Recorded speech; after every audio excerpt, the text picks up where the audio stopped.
Delight IAS के इस मंच पर मैं कीवी सिंह आप सभी का स्वागत करती हूँ। आज के इस वीडियो में हम अपने एनसीईआरटी समरी कोर्स के क्लास 7 के अध्याय 9 क्षेत्रीय संस्कृतियों के निर्माण के बारे में पढ़ेंगे। आइए बढ़ते हैं आज के प्रश्न की ओर। आज का प्रश्न है, बंगाली भाषा की उत्पत्ति किस भाषा से हुई थी? हिंदी, संस्कृत, फारसी या उर्दू? इसका उत्तर मैं आपको वीडियो के एंड में बताऊंगी। आइए चलते हैं अपने टॉपिक की ओर। हम यह देखते हैं कि जो क्षेत्रीय संस्कृति है उनका निर्माण किस तरीके से हुआ था। हमने जनरल लाइफ में यह देखा है कि लोगों का वर्णन करना, मतलब लोगों के बारे में पहचानने का सबसे इजी जो तरीका होता है वह होता है उनकी भाषा से। जब किसी को हम तमिल, उड़िया या बंगाली बोलते हुए तो देखते हैं तो हम ये समझते हैं कि वह तमिलनाडु, उड़ीसा या बंगाल का ही रहने वाला है। इसी प्रकार से हम उन लोगों में कुछ खास किस्म के खाने, कपड़े, उनका म्यूज़िक, कल्चर, आर्ट, ये सब भी हम अलग अलग देखते हैं। इसी तरीके से हम जब देखते हैं कि जब यह बहुत दिनों तक अलग अलग क्षेत्रों में जब सीमाएं बनती हैं, उन सीमाओं की भूमिकाएं बदलती हैं, इसे हम आज क्षेत्रीय संस्कृति कहते हैं। ये क्षेत्रीय संस्कृति जटिल प्रक्रिया से उत्पन्न हुई है।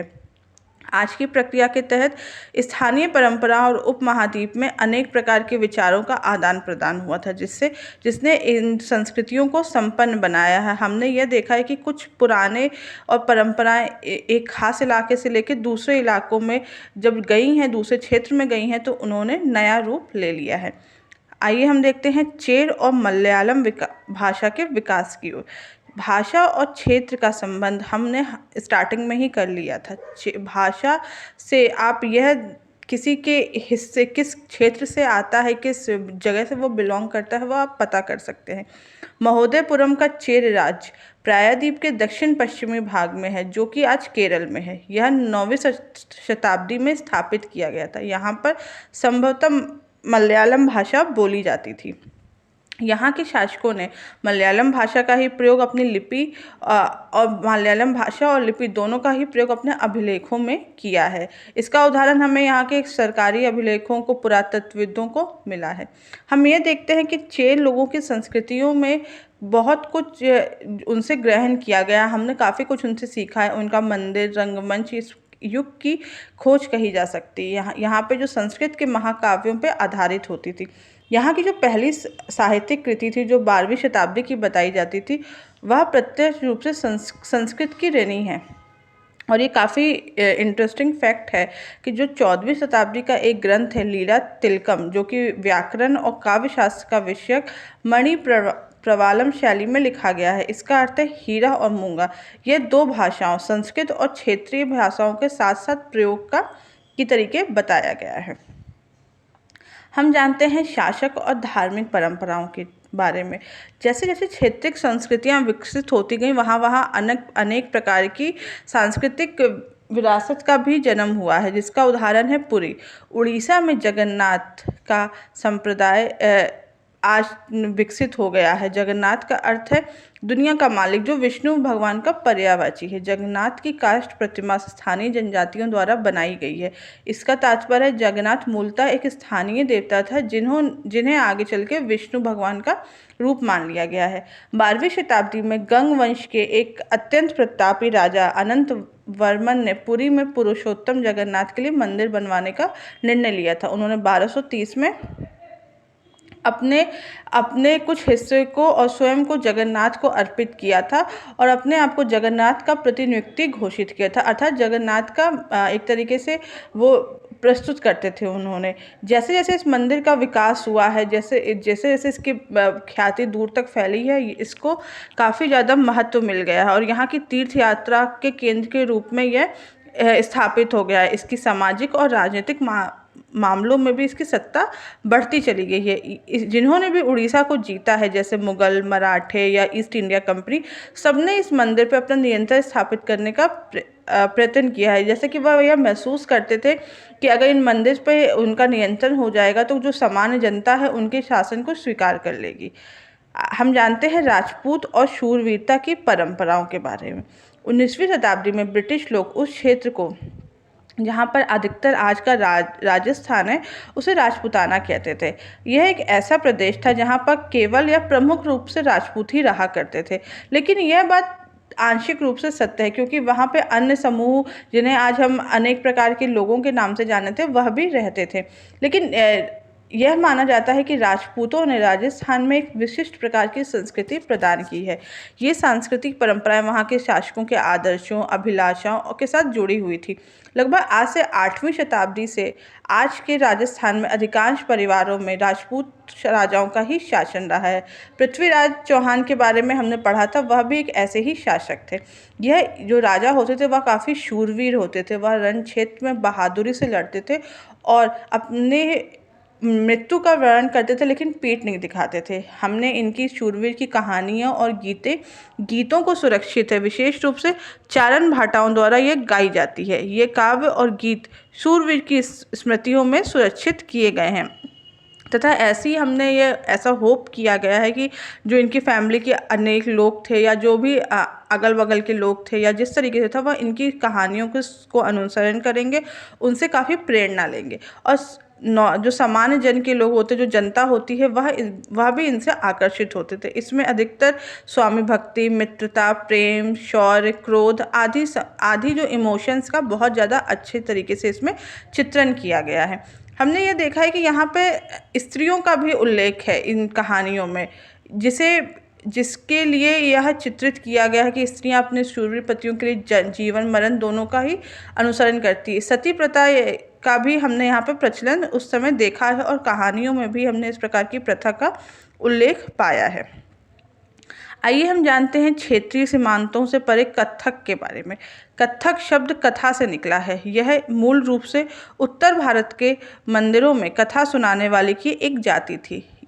नृत्य के इतिहास को जब हम देखते हैं तो इसका प्रयोग संस्कृत और अन्य भाषाओं की कहानियों के लिए किया जाता था। यह मूल रूप से उत्तर भारत के मंदिरों में ही कथा सुनाने वाले लोग हुआ करते थे। ये कथाकार अपने हाव भाव और संगीत से कथा वाचन को अलंकृत करते थे। 15वीं तथा 16वीं शताब्दी में जब भक्ति आंदोलन का प्रसार होने लगा तो कत्थक की शैली ने भी एक नृत्य के विशिष्ट रूप धारण कर लिया। इसके साथ साथ हम यह भी देखते हैं कि राधा कृष्ण की जो कहानियों को लोक नाट्य के रूप में प्रस्तुत किया जाने लगा, जिसे रासलीला कहा जाता था। रासलीला में लोक नृत्य के साथ कत्थक कथाकारों के मूल हाव भाव भी जुड़े होते थे।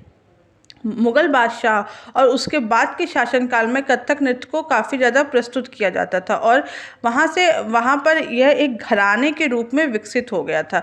2 प्रमुख घराने के रूप में यह फैला था, मतलब विकसित हुआ था। एक राजस्थान के दरबार में और दूसरा लखनऊ के दरबार में।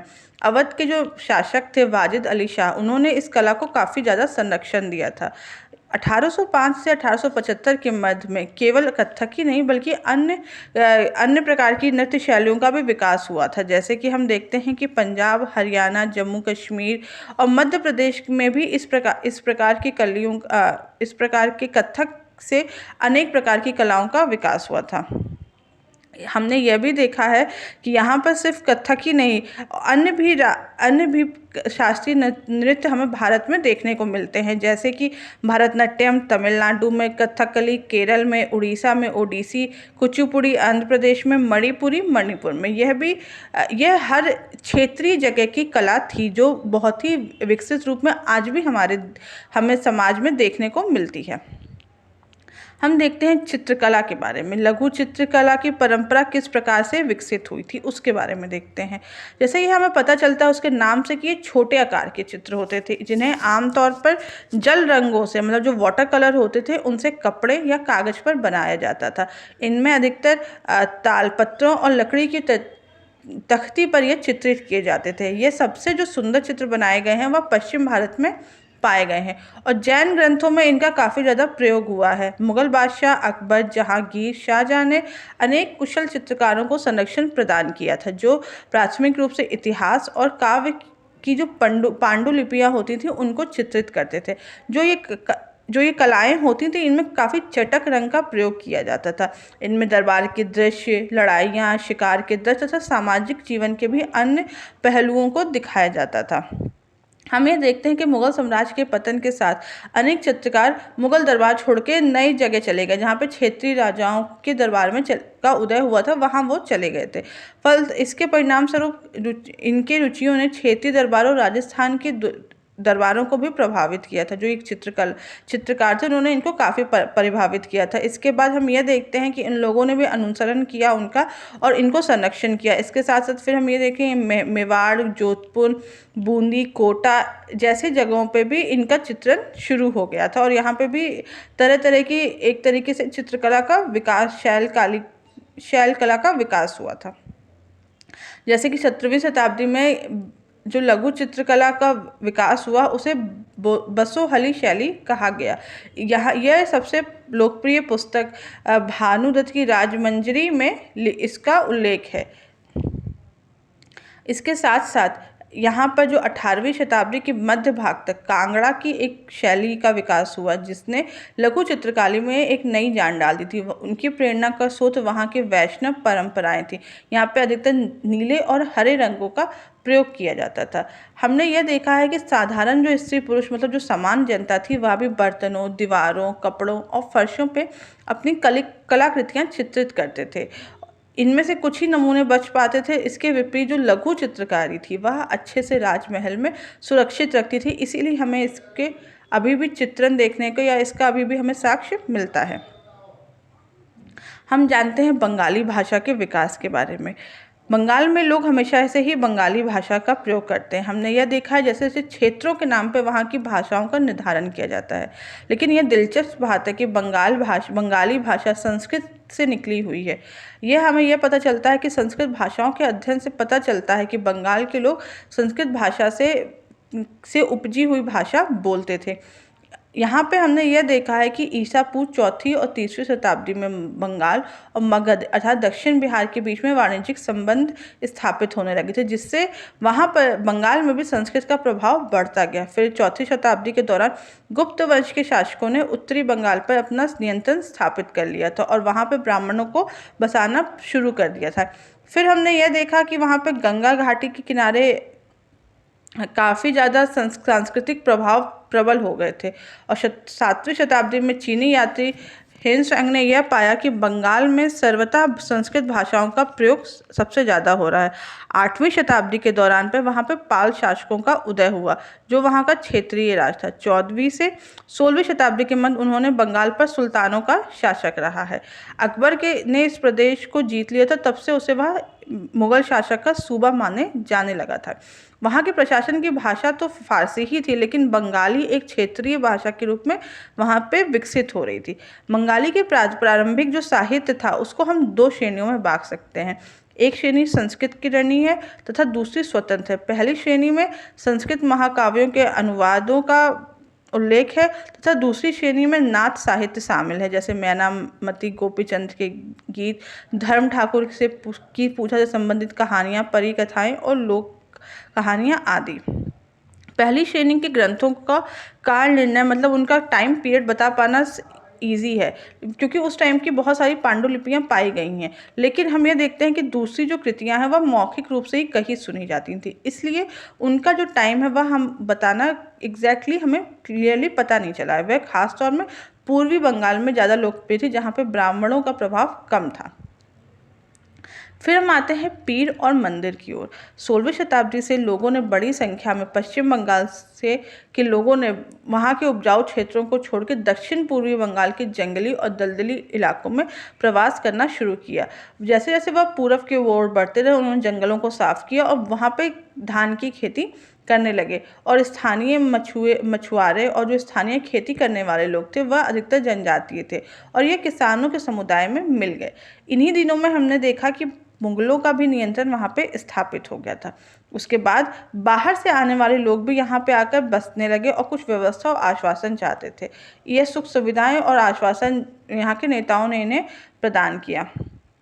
ये नेता होते थे शिक्षकों और निर्णायकों की भूमिका निभाते थे। कभी कभी ऐसा समझा जाता है कि इन नेताओं के पास अलौकिक शक्तियाँ थी जिन्हें स्नेह और आदर से लोग इन्हें पीर कहते थे।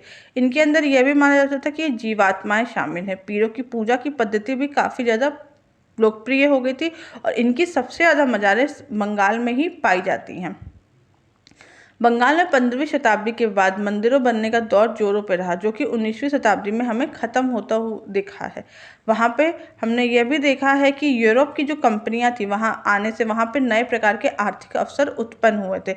यहाँ के सामाजिक लोगों ने अनेक प्रकार के इन अवसरों का फ़ायदा उठाया था। जब स्थानीय देवी देवताओं जो कि गांव के छान छप्पर या झोपड़ियों में पूजे जाते थे, ब्राह्मणों ने इनको मान्यताएं दी और उनके मंदिरों में भी इनको स्थापित किया था। हम जानते हैं मछली के रूप में, मछली परंपरागत भोजन संबंधी में आम तौर पे मछली पे ये काफ़ी ज़्यादा निर्भर करते थे। बंगाल एक नदीय मैदान है, यहाँ पे मछली और धान दोनों ही की उपज काफ़ी ज़्यादा होती है, इसलिए इन दोनों में दोनों वस्तुओं पे गरीब बंगालियों की जो महत्वपूर्ण गरीब लोग वहाँ के जो थे, उनके प्रमुख स्थान प्राप्त था वहाँ की भोजन की सूची में। मछली पकड़ना वहाँ का प्रमुख धंधा रहा है और बंगाली साहित्य में भी हमने इसका उल्लेख देखने को मिलता है। ब्राह्मणों को भी मतलब नॉनवेज खाने की अनुमति नहीं थी, लेकिन स्थानीय आहार में मछली की लोकप्रियता देखते हुए ब्राह्मण धर्म के विशेषज्ञों ने ब्राह्मणी बंगालों के लिए इसके निषेध में ढील दे दी है। हमें एक वहाँ के पुराण में देखने को मिलता है कि वहाँ के स्थानीय ब्राह्मणों को भी मछली खाने की अनुमति दे दी गई थी। आते हैं आज के प्रश्न की ओर। आज का प्रश्न था कि बंगाली भाषा की उत्पत्ति किससे हुई थी, तो इसका उत्तर है संस्कृत। आज के वीडियो में बस इतना ही। अगर आपको इस टॉपिक से रिलेटेड कोई भी डाउट हो तो आप मुझे कमेंट बॉक्स में बताएं और टेलीग्राम के लिए और फ्री PDF के लिए टेलीग्राम ग्रुप ज्वाइन करें। Thank you so much.